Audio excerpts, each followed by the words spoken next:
Welcome to the Home Team Sacramento podcast. I'm Josh Takimoto, and today we have former Major League Baseball scout, owner of Athlete 911 Baseball, executive VP of NCS, and he's the author of executive VP of NCS recruiting.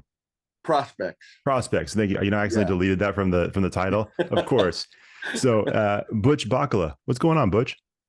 How are you, Josh? Thank you for having me on here. Absolutely. I always love chatting with you. It's been a couple of years since we've talked. When I was doing the Character Combine podcast, you were kind enough to jump in. And I always like to point this out when I read someone's bio or when I read their titles. Between then and now, you seem to have gotten even busier.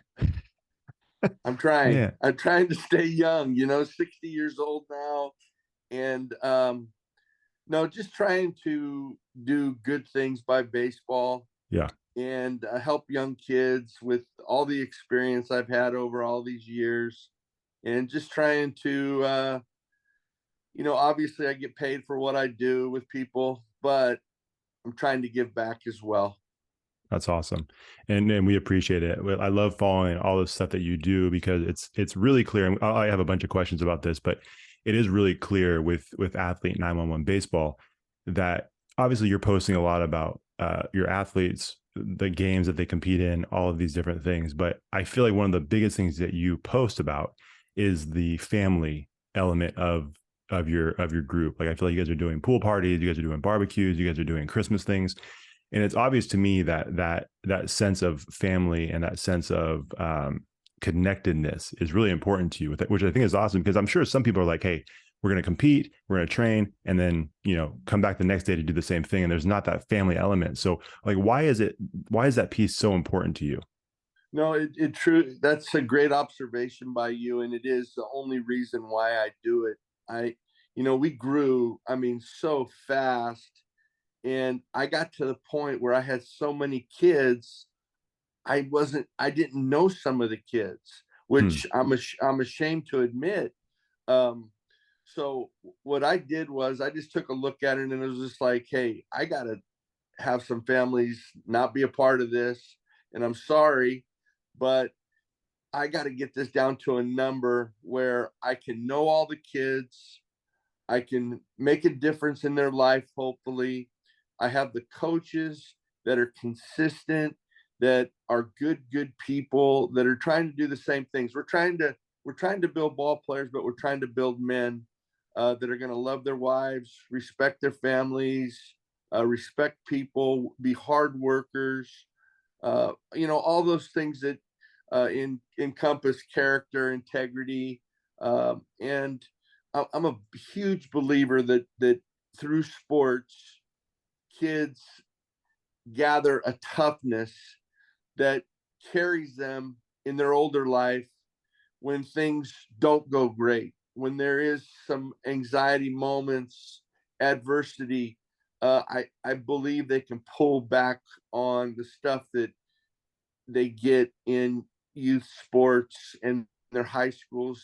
And hopefully we're a group that just makes a difference in their lives. Yeah, that's something that we wholeheartedly believe on this podcast. And I've been saying it for years, man. Like it's tough because sometimes the athletes don't know it in the moment, but like you said, the skills, the disciplines they learn from sports will really have a huge impact on their lives as they go, to their careers, their families, the hardships sometimes, like all of those different things. And what better way to teach those things than playing baseball or playing football or playing basketball, all these different sports. You get to teach these lessons doing a game that these people love. Like there's nothing better than that to me. No, I couldn't agree more with you. And just watching these kids as they grow older and then seeing them 8-10 years later, and still having a connection with some of them. You want to have a connection with all your kids. Now, I don't know if in today's world that is possible. You'd like to think it is. Sure. And I don't want to compare kids that are today to years back, because it's just different, and they're good kids. It's just different than the way we used to see things, the respect levels. I want, like, we're playing this weekend in Santa Clara, and I have about 7 kids that'll be their last time with me, because they'll be, they're seniors in high school. and they'll be graduating and going on to their hopefully colleges, and you know, go get into their next life and go to the next level. And it's really sad to me that I'm losing them and they're moving on, but it's really happy too that they've been with me for 4 or 5 years. We have a relationship. I hope they know that I'm always here for them. Anything they need, I want to try to help them. And um, it I don't it's more sustaining than just having a kid play in your program, overcharge them, and make money, and then in a year they're gone. I just I don't. That's not me, and it's not what I want in my organization. Yeah. No, I love hearing that. And I know that the families that you're working with, I'm sure appreciate that as well. So I mean, I think that's great. And you're right. There's a lot of programs out there. I'm sure a lot of great ones, but there's obviously a lot that are definitely in it for the money, which is unfortunate. But um, man, yeah, like I said, I've always told you this. I appreciate the work that you're doing and that commitment that you have to your athletes and your family. I think that's awesome. Thank Um, you. yeah, Thank you. before we get to it, because I get to ask you a bunch of questions because I know you a little bit. We got to let people know, anybody who's new to the show or new to you. Can you just give us a quick snapshot of your athletic coaching and scouting background so they kind of have an idea of who you are? Sure. I wanted to be a basketball or a football player when I was young. And I went to Petaluma High. I had a very successful, high school career, but then I got hurt and I took baseball as my direction. And it was incredible. But my senior year at Petaluma High, I ended up being the California High School Player of the Year with a big leaguer named Ron Robinson. And we were 30-1, I think. We won the NCS Wow. championship. And then I went to San Francisco State, was lucky enough to play for a guy named Orrin Freeman and played with guys like Matty Gallegos, Greg Olson, just some super people that I, just really care about and have liked since I was in college with them. And I was a Division II All-American. I got drafted by the Phillies. I was hurt immediately, so my career was pretty well stalled. But then I was lucky enough to get to go to Santa Rosa JC, coach. Went up to the Alaska League and was a pitching coach at Matsu. We won the NBC. Then I got a job as a pitching coach and recruiting coordinator at Cal Poly SLO. And 3 months into it, I left there to take a job as a scout and a pitching coach with the Mariners, and that started a 25-year career in scouting and in professional baseball. I was an area scout. I was a West Coast cross checker. I was a special assignment scout. I was a national cross checker for I think 9 years. I mean, I've, like I tell everybody, Josh, I've lived a blessed life. I truly have. I've never taken a paycheck out of baseball, and whether it be in pro baseball or working with families and kids, I have been truly blessed. And now I've been even more blessed with the woman I'm married to. So it's Yeah. I'm really a truly lucky guy. Man, that's awesome. That's a lot of experience over all those years, and just a lot of uh, different paths you took, and all of the baseball knowledge that you have is pretty incredible. And I imagine that it's such a huge value to all the families and the players that you serve. But I'm wondering, like, especially in the competitive baseball world, I mean, with any sport, when it's competitive, it can get pretty cutthroat. And I think sometimes there may be unrealistic expectations. So do you ever face any situations where they hear your background, they see that you have a wealth of knowledge and experience, and do you have people and families that maybe come into the program thinking that, okay, Butch is our ticket to get our athlete to the next level, when the reality of it is you can do a lot to help them, but there's a lot more that goes into it? Like, is there ever that battle that you have to face? No, I don't let that happen. Oh, it's I, good. Yeah. I There you go. yeah, I don't. I mean, Yeah, I mean, we've had a lot of players get scholarships and Sure. do a good job. I take pride in servicing and working with kids that aren't the most talented guys, that Yeah. maybe not have a chance at Division 1, but could be Division 2, Division 3, or JC players. Sure. I take a lot of pride in that. I don't have to have the best guys. I mean, I love the development part of this. I'm blessed with, guys like Sean Blankenship, Bruce Carmichael, Brady Vogt, Larry Wolf, Greg Olson, I'm Phil Rollins. I mean, I have a Phil Lopez, excuse me. I have a bunch of people that can really coach, and that's the biggest thing for me, at least, Sure. is you're going to have kids. There's going to be kids you don't connect with too, Right. Sure. and you try to find a way to be consistent and be honest with your families. And I'm totally honest. They know if they call me, my phone line is open to anyone. But if you call me and you're going to start asking questions, I have two rules. We'll never talk about another kid. We will talk Mhm. about your kid, but I will never talk with you about another kid in our program. I Mhm. just won't go there with them. And then number two, you always have to be honest. And Yeah. I have to be totally honest with them. And if you're going to call me, then you know that if you're going to ask me something, it's going to come from honesty.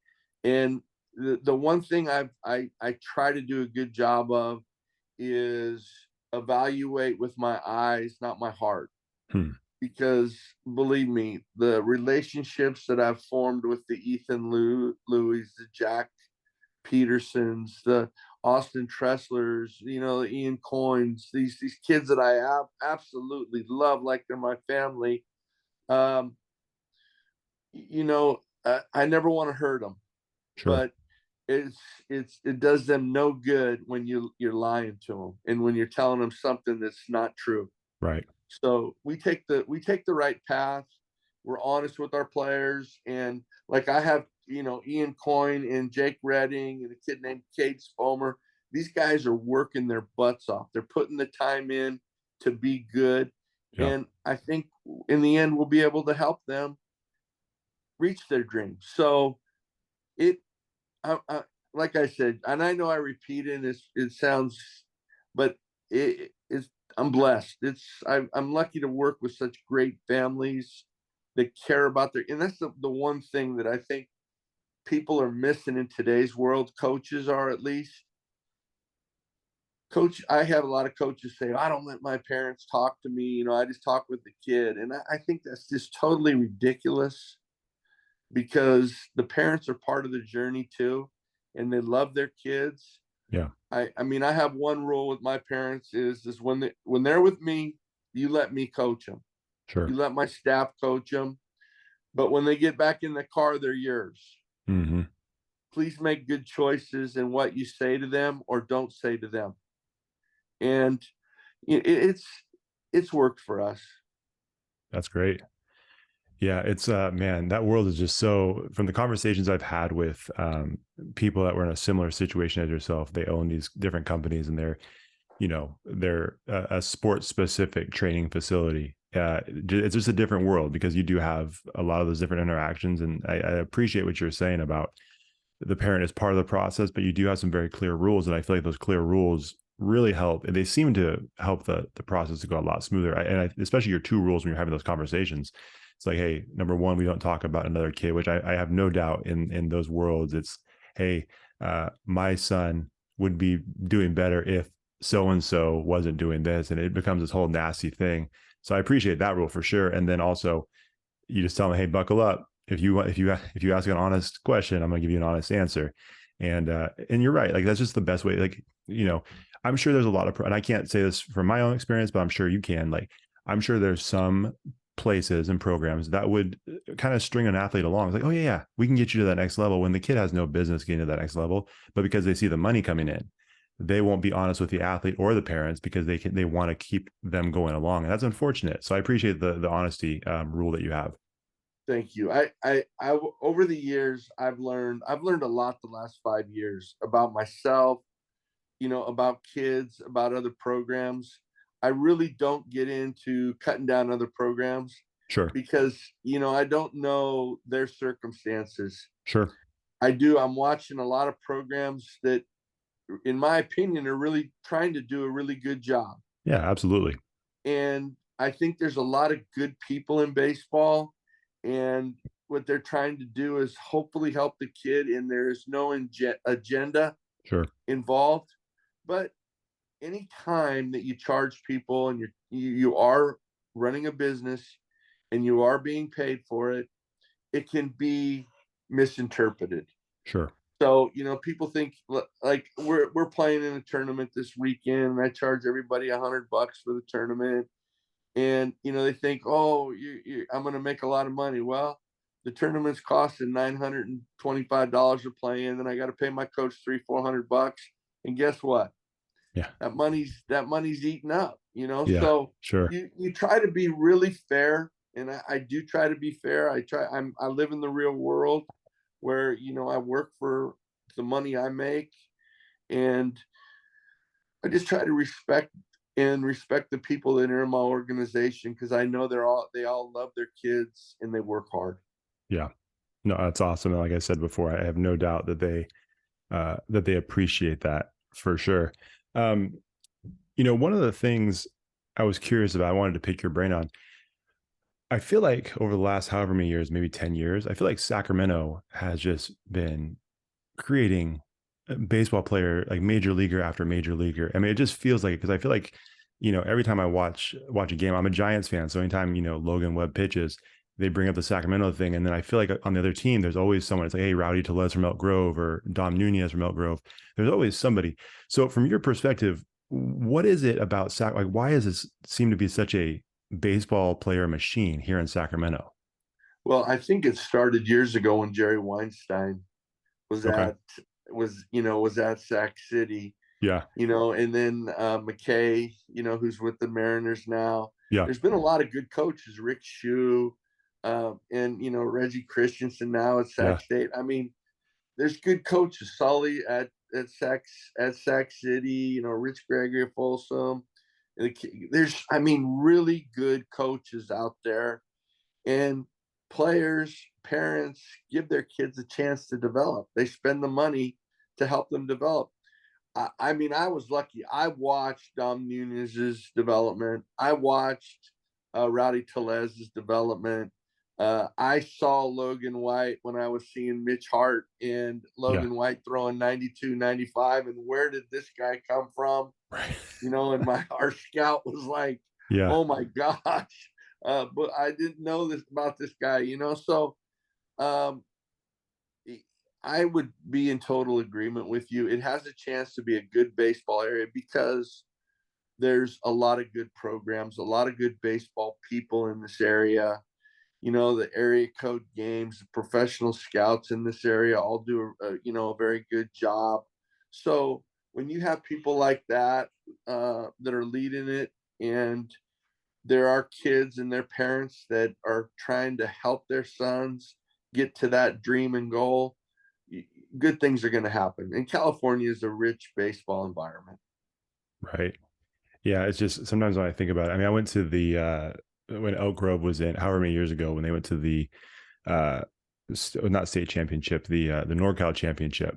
And you look back at that starting roster and it's like, I feel like the entire infield, they're all major leaguers now is, Dylan Carlson, Nick Yeah, Madrigal. I mean, it was just wild. And Derek Hill in center field. And then it's like, yeah. man, all this talent in one place is just incredible. And so Elk Grove has done a crazy job of it's having a wild. lot of guys play in the big leagues. I know. No, it's crazy, and that's why I would tell like you and anybody, the Boris Classic is in Sacramento Hmm. every year. The top high school teams in Northern California. I would tell everybody that's a baseball lover to go watch that because you have a chance to see guys that are definitely could eventually play in the big leagues. Yeah, and it's such an interesting thing. I've had conversations with this about this with people before. Whether no matter what the sport is, and specifically like the big ones, baseball, basketball, football, it's such a crazy difference. Like you have these kids that are anywhere between 14 and 18 years old, and you might go to one school and they look like 14 or 18-year olds, and then you go to another school and it's like those are grown men that are playing this sport. They're dunking the basketball with ease. They're crushing bombs out of the stadium. It's just such an interesting thing when it comes to the high school sports world because technically they're the same age, but they Yeah. don't look anything at all like each other. It's crazy. It's really changed, where when we played, everything was about team, and you would practice with your team. And Sure. now today, it's trying to get back to that, but every kid's got individual trainers doing, Sure. hitting, fielding, conditioning. We talk a lot about our kids with how are they going to plan out their 168 hours a week, from their sleep to their eating to their studying to their social life. Sure. Uh, we talk to them about it, all of it. So um, the player today is a lot more rounded player, more physical player. I don't know if I can say that the kids have more game awareness.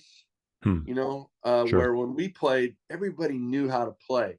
Sure. There was a game awareness and a feel for the game. And in today's game, I think some kids, that's the one part they're missing.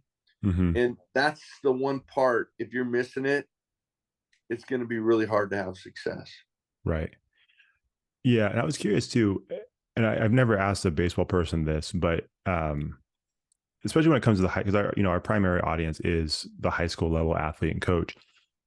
Obviously, baseball is so analytics driven, over all these years. At what point does that really start affecting, or I guess playing a role in the athlete's development? I mean, does it start at the high school level now, or is that Oh something that yeah. starts? It does. Okay. Oh yeah. Yeah. It truly is a part of the baseball landscape now. Yeah. So when colleges, what's happening is, in my opinion, is college coaches are not getting out to see players like they once did.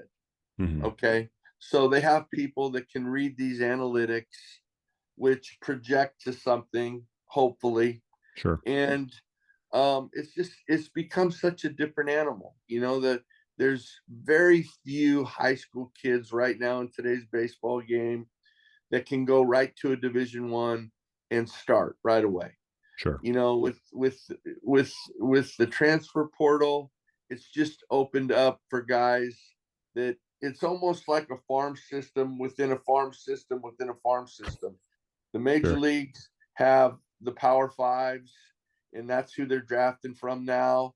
Yeah. And then there'll be those, really extreme high school players that go in the first 3 rounds. Hmm. Then it's going to change in the next 2 or 3 years, where there's going to be all these power fives, probably 75 power fives, and they have their own conferences.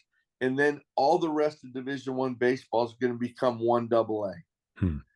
And it'll be a farm system. Like the one double A will be a farm system for the 75 power fives, and then the transfer portal will just keep rolling. The JC kids will go to where they go. And it's like I tell all of our kids, JC baseball is not a slam on you. Right. JC baseball in California is really, really good. And if you can succeed at a JC in Northern California, especially say Santa Rosa, Folsom, Sac City, uh, Feather River, all the good, really good, Sierra, whatever. If you can play at those schools and have success, there's a good chance you're going to get a nice scholarship to Division 1 or Division 2. Yeah. But they got to Yeah. have good grades too, Josh. Hey, we're You big. know, Yeah, my cool. co-host Kevin, who's not here tonight, obviously, he's Yeah. always when he's going to speak to different schools, he's always talking about, hey, is a student athlete, student being first, and that's just part of the game. So unfortunately, if you want to compete, especially at the high school level, you got to get the grades.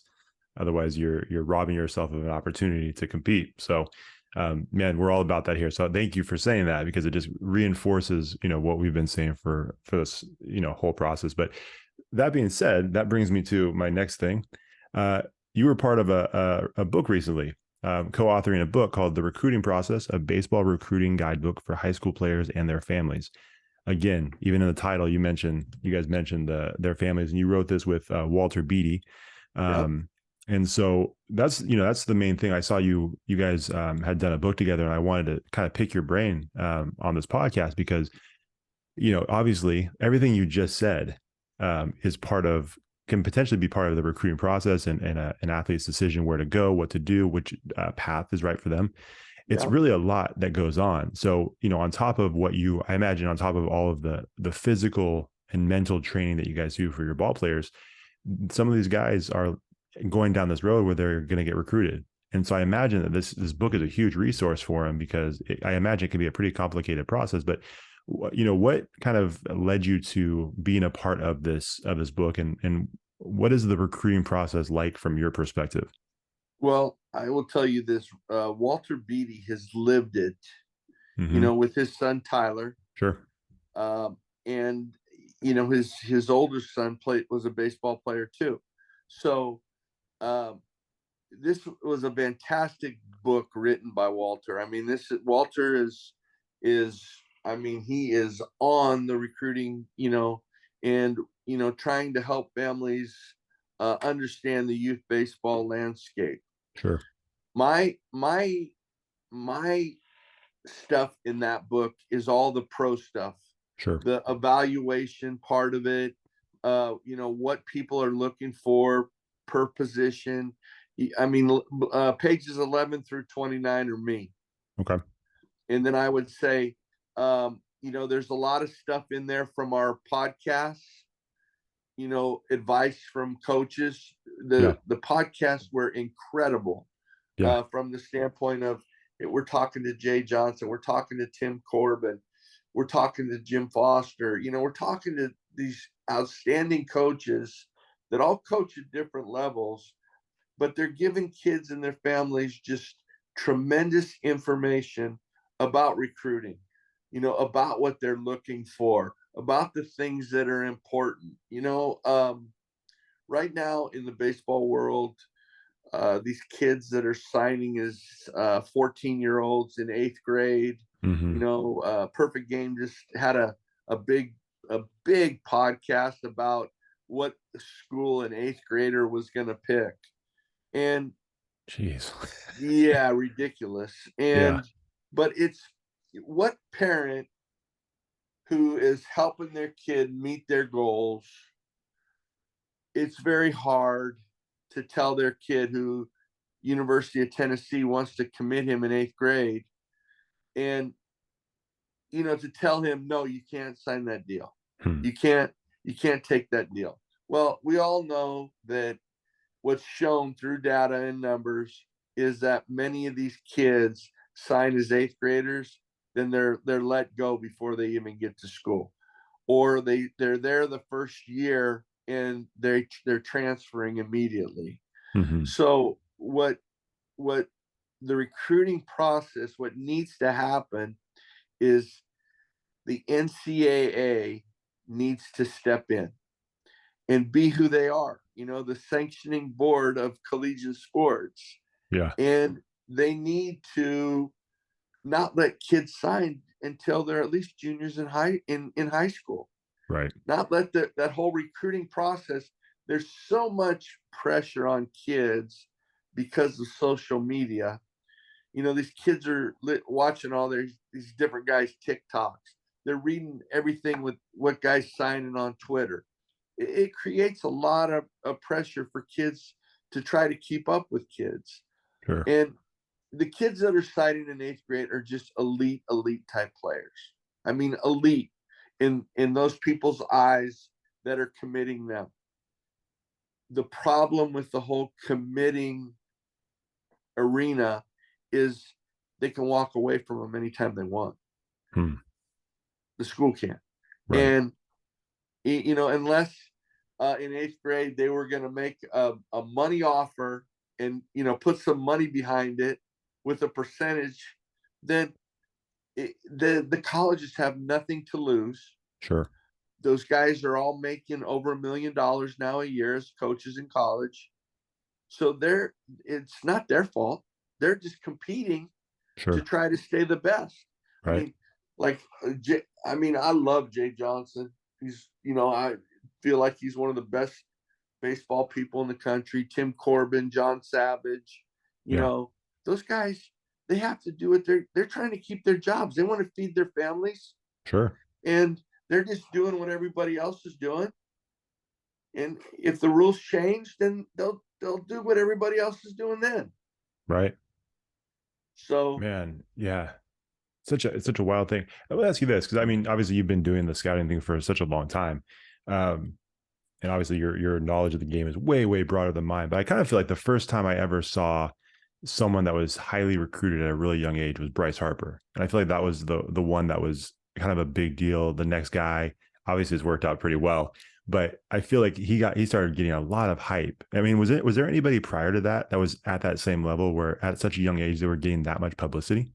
I think that he was the first player that like was so good Yeah. that Sports Illustrated is writing about him, and people were noticing him. I remember the first time I saw him play when he was 16 years old at Yeah. at Southern Nevada, and up there in Henderson, and I was like, this guy will never catch in the big leagues.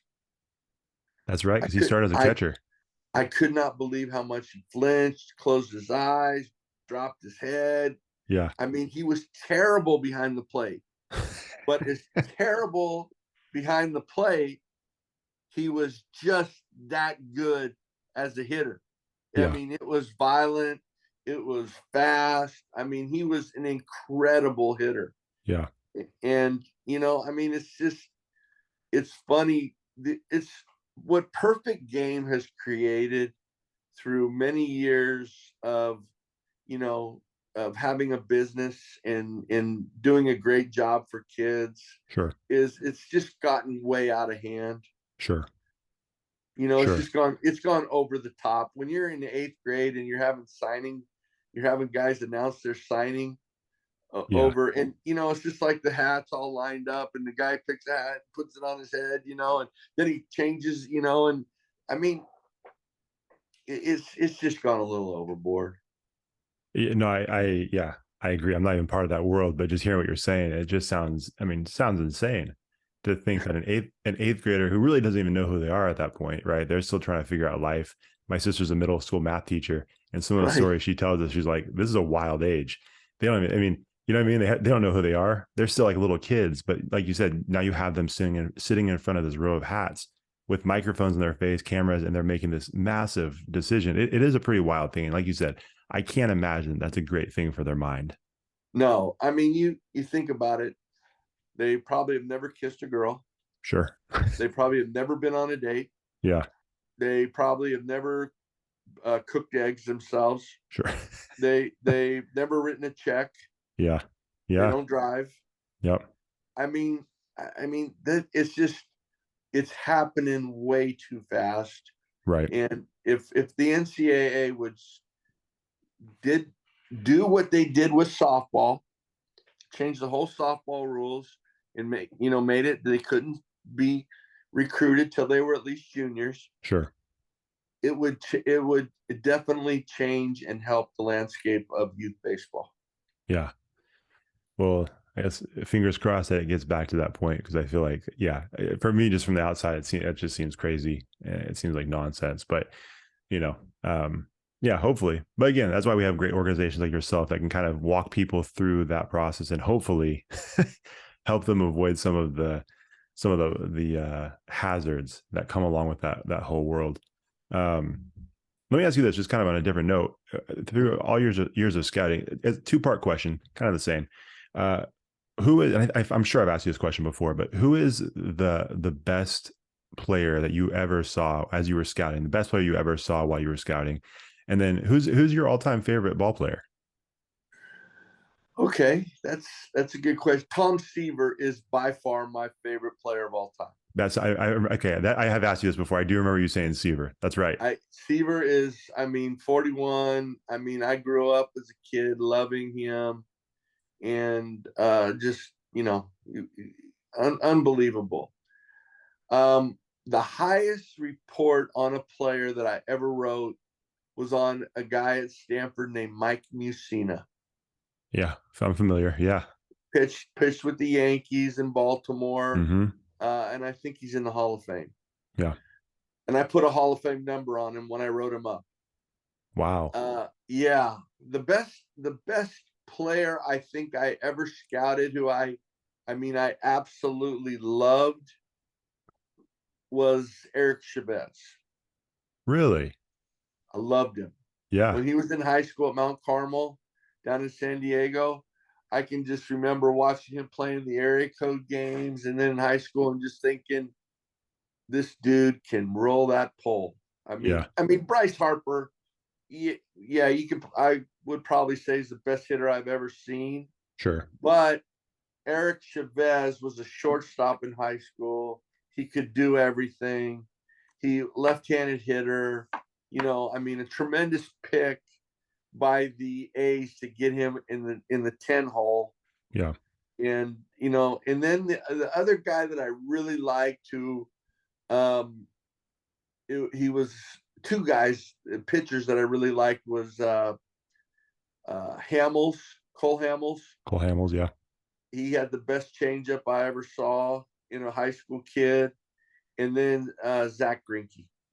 Oh, okay. Interesting.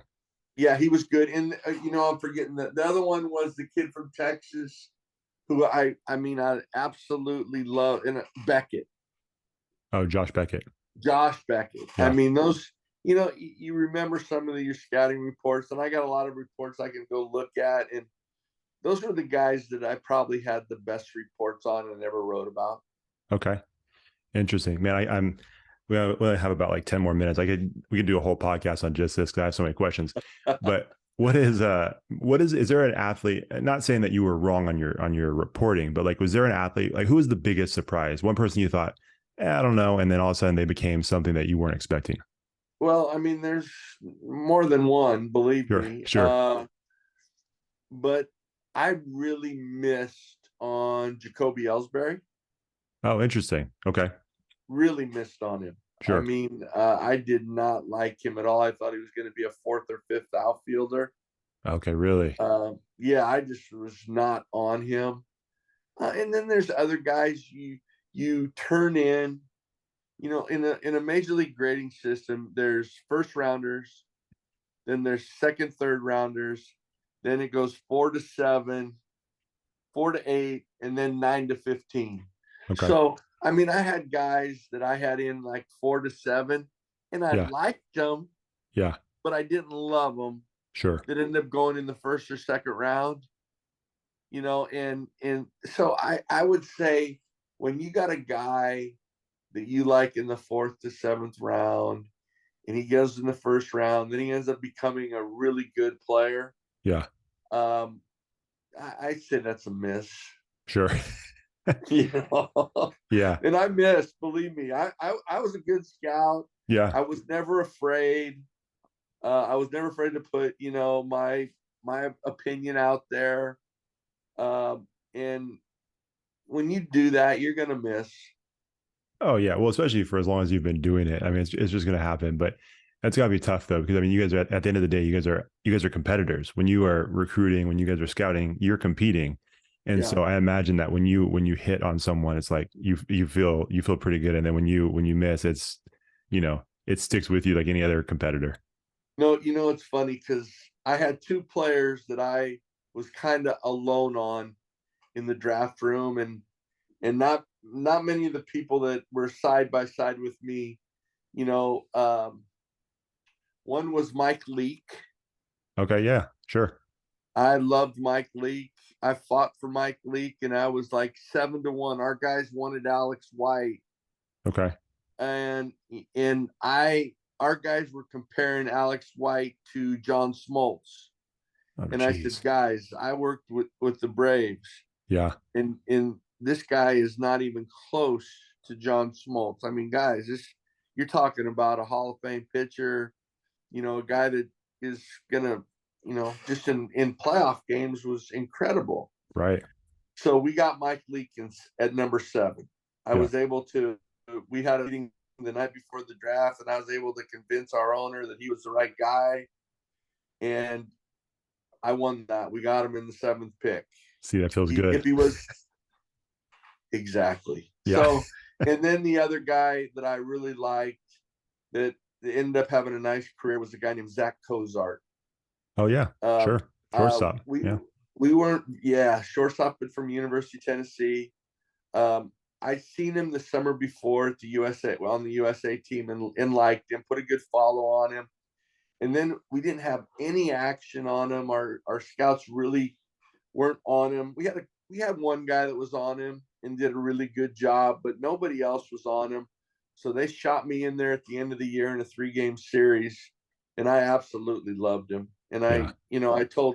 I told my scouting director, my boss, you need to get in there the next week, and he got in there, and luckily Wayne Kriske was our GM in Cincinnati, Hmm. and he had a lot of trust in me, and I was able to sway him to, in our scouting director, to take him in the second round.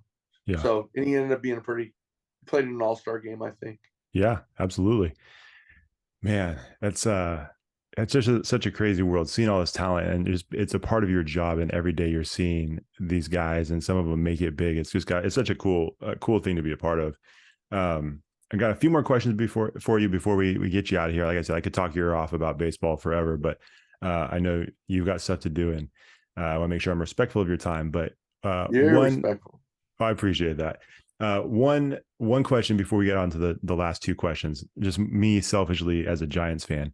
Yeah. First of all, I follow you on Twitter. I see you on social media.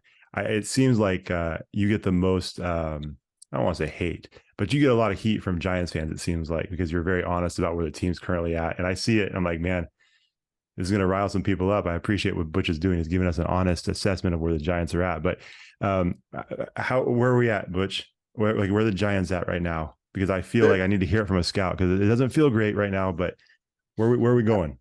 I don't think they're in a real good spot right now. Yeah. I mean, I think when you see the type of players that San Diego has, the Yeah. Dodgers have, and the Dodgers are going to get Otani. You can say whatever you want. Oh, my brother's a huge Dodgers fan. He's gonna tune in for that part right there. I love the Giants, and I want to see the Giants have success. And when they do something good, I say it right away on Twitter. But Yep. the truth is just the truth. I mean, Logan Webb's a guy that they should tie up. I mean, I'm looking at the Atlanta model right now, and how Atlanta's signing these guys for under market, and Mm-hmm. they're tying them up for 5 to 7 years. And I'm like, what has Logan Webb the last 2 years not done for them to offer him a huge deal? Sure. Carlos Rodon, you don't want to lose a left-hander that can strike out 12 per 9 and just dominate with his fastball. They Oh, so have much fun last value. year. Yeah. Guys that create swing and miss have values. Now, the guys that they picked up in the trades, I mean, in the free agent stuff, they're fine players. Sure. But when you lose, when their manager started becoming political, I think he lost a lot of respect in their dugout. Yeah. It's just like, hey, dude, we're here playing baseball. You just manage this team. Nobody cares if you're going to sit out the national anthem because you're who cares? We're all people. We Yeah. all believe in something. We all have our own views on things. But you're a baseball player. You're getting paid millions of dollars to run a baseball team or to play. Just play baseball. I love Jock Peterson. I love the energy he Yeah. brings. I Yeah. wish he would play more. Belt, he was at the end of the rope. Longoria, Sure. they kept the right guy in Crawford. Yeah. Correa would have been a great pickup for them. He's a winning player, and It's a he's a weird leader. situation. Have you, not to cut you off, but have you seen anything like that whole situation? That was wild. It just shows you. Well, see, this is how powerful Scott Boras is. Sure. He's got his own doctors, Yeah. and they do physicals on their own players, and then they try to dictate what your medical staff's going to think.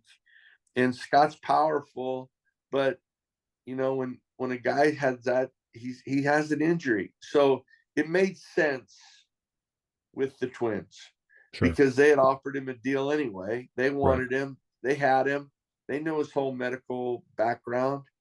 So what happened, that's probably what should have happened. Sure. Sure. Yeah. Well, I appreciate that. Like I said, I can tell on Twitter. Like I said, I appreciate the honest takes that you put out there when it comes to the Giants, because it gives me a better idea of where they're truly at. But I can tell too that you get some heat when you put that stuff out there from obviously being Ooh, here, which was ooh. actually leads into my next question. Obviously, that's kind of like more Yeah, of a fun, silly thing, but people are passionate about their sports. But like, how do you are pretty active on social media? Like, and again, because you've been in the world of scouting, you've been in the world of competitive baseball. I know for a fact that you get some hate out there and some criticism out there, yeah, especially when it comes to social media. How do you deal with that? Because I'm sure that other coaches around the area experience a similar thing when it comes to like when they're in season and people question a play call or people question an in-game decision, they start getting all this hate on social media. You right. being a professional who's done it for such a long time, how do you deal with those types of messages that come your way?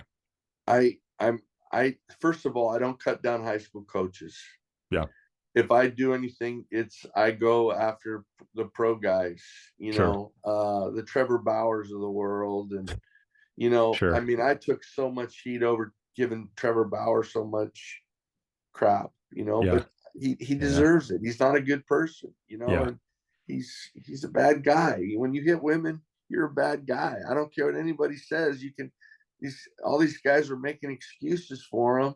mm-hmm, And, when we were young, we were raised, you don't touch a woman. mm-hmm, So, the heat, the stuff with the heat, it doesn't bother me. yeah, And I'll tell you why. Because I know what I'm saying is true, and it's what I feel. I don't tell somebody else. It's like when people get mad at me, people are like, "You should just block them." No, I shouldn't block them. I put out my opinion. I know it's not going to always make somebody happy. If they want to write something back and tell me, I'm all for that. I'm all for open opinion and people having their own opinion. I mean, I was a scout for 26 years. You, you yes, you have an opinion and you try not sure, to sit on a fence, and you yeah, become your own man. right, So when people come at me, got when I went after Texas Tech and the way they were treating players, mm-hmm, backing out on deals after a kid had just been there 2 weeks. I mean, I had people calling me, and it was their kids. They were telling me stories about their kids at that school. yeah, So when they started coming after me and putting death threats on me, telling they were going to kill some people in my family, I mean, it got to the point where it was ridiculous. And I said, if I'm wrong about the accusations that are being put on you, that I'm putting on you, I will give your program $10,000. wow, yeah, I mean, I love money. yeah, I'm not going to put out $10,000 if I'm wrong, because yeah, I'll keep my word and pay it if I was wrong. yeah, I wasn't wrong, yeah, and people, when it was going on, some of these families that I was sticking up for, they were texting me, telling me how bad they felt that they couldn't come out and back me yeah, because everything I was saying was true. And I if you don't lie and you're not a liar, you have nothing to hide from. yeah. It's true. It's So I true. don't lie. I don't lie. So Hey, man, I don't have to hide. easier that way. It's easier that way. Yeah, totally. Yeah, no, I appreciate that because, like I said, I think that's good for people to hear because I think obviously, as much as we want to say we can take on all that hate and all that, criticism. The bottom line is we're all human beings, and sometimes people you catch someone at a sensitive time, and they may say something that they regret, and so I think just the mindset that you have is probably the way to go. It's probably the safest way to go, and it's probably going to be best for anybody who's experiencing that kind of criticism online. So, yeah, I Well, appreciate people that. that don't know me, I can Yeah, tell you, oh, they think I'm the most arrogant, confident, and yeah, yeah. I mean, I am who I am. I sure, am confident, yeah, and I believe in. If I and go put myself out there, I believe in it. But yeah, if you're going to come and rip me, come spend some time with me and find out really what kind of person I am. sure, And right, you'll know that I don't. I never want to hurt people. right, I mean, I don't do anything that's intentionally trying to hurt somebody. right, And right. that's That's I mean, that's it's the way. fun Yeah, though. yeah, it's the It's best way to fun. live life for sure. Well, I feel like, in the time that I've known you, I feel like you're also a guy who, if you say something, you say it with confidence and you believe in what you're saying. But I also feel like you're a guy that if you find out that you were wrong about something, you're not always going to put up 10 G's, but you will admit that you're wrong. You know what I mean? And you're willing to say that, Totally. which I think is an important part of that. Like I think you have to, be able to do both things if you're coming in with that much confidence about the things you're saying. Thank you. I Yeah. do. If I'm wrong, I'm freaking wrong. Yeah. And I have no problem saying I'm wrong. Yeah. If I'm wrong, I'm wrong. Yeah. Yeah, that's just the way to do it. See, I feel like all these people are hearing this right now. It's like, man, he bet $10,000 to some school that to prove that he wasn't wrong. So they may be careful, Butch. Other people might be calling you on some stuff to say like, hey, you willing to put down some money? I think you might be wrong about this. Man, that's awesome. So I got one more question for you, Butch. This is the one Please. we typically end on, and again, this is called Home Team Sacramento. We do focus on investing and giving value back to Sacramento and all the surrounding areas. Because at the end of the day, our tagline is, even though we wear different uniforms, at the end of the day, we're all part of the home team. If you're a coach, you're an athlete, and your goal is to make the city better, your schools better, your community better, your athletes better. Like we all want the same thing, even though we compete against each other, we want to win. At the end of the day, the bigger vision of making people better is what we want to do. So that being said, what legacy do you want to leave when it's all said and done at the end of life? What legacy do you want to leave for your family, for your athletes, for your community, all that? That's probably one of the best questions I've ever been asked. And I think the only way you can function normally and lead a productive life is to love and to be loved. Yeah. So that's huge for me. I I I love my family. I love them endlessly. I love the people that are involved with me, and I try to tell those people as much as I can how much I do love them. And I just think that's for me. It's the separator. Yeah. You can't. You're not always going to make everybody happy, and people aren't going to always make you happy. They're going to make choices that you've talked to them about, and then they're not the right choice, and then you find out and they try to lie to you, and they look you right in the eye, and they're lying to you. But you still, we're all human. We all make mistakes, Yeah. and I all I know is I lived without love for about 10 years, and Hmm. my life was miserable. Now I'm loved, and I love somebody, and my life is, I'll take it over anybody's besides my bad knees. Yeah. I mean, Yeah. I can hardly walk now, and Yeah. I'm going to get them fixed here in this next year. Ah, nice. And I'll feel great. Yeah. But Josh, I want my legacy to be of a guy that was always honest with you, was always straight. When you talk to him, you were going to get the truth. Sometimes it would hurt, and I always want people to be honest with me, and it hurts. Yeah. But I also, the people that know me, that really know me and care about me, they know that I'm a loving person. Yeah. It's important to me. There we go. I love it. That's a great answer. Butch, man, I appreciate your time as always. We're always thankful when you're willing to sit down and chat with us for a little bit and share some of your knowledge. Like I said, this interview could have gone on forever, And there's so many different directions we could have gone. So I feel like we just scratched the surface, but I appreciate the time. Where can people follow you on social media, all those things? Because I feel like you're active everywhere. Yeah, no, honestly, I'm trying to back away from it. Sure. Uh, you know, I'll you can always find me on my Twitter Hmm. at Butch Baccala. Um, I'm on our Athlete 911 Facebook page a lot. I like Hmm. to post about our kids. I have a lot of parents from around the country that send me tapes of their kids. And anything I can do on our Facebook page to help a kid, Yeah. I'm going to do it. I'm never going to put a kid up on my Twitter and try to say he's great or something when he's not. Hmm. And you got to there's a professional line you have to keep. Yeah. But you can find me on Twitter or in Athlete 911 Facebook. And now that I'm becoming involved with NCS, is helping them with showcases and building their NCS prospect brand. I'm sure in the next couple months there's going to be some ways people can find me, and that's my agenda. Is I want to help people. I want to help kids get better and just make better choices. And I think I said enough. That's perfect. Yeah, that's a perfect way to wrap it up. I love it, man. Man, we appreciate you. Thank you so much, and good luck with everything that's coming up. And we'll talk to you at some point in the future. Thank you. It's been a Absolutely. pleasure talking to you, and keep doing a great job with your kids and giving them the love that you're giving them, because I follow you too. And Hey, I I've known appreciate you a that. lot of years, and you've always been consistent, and your love for sports and people is very noble also.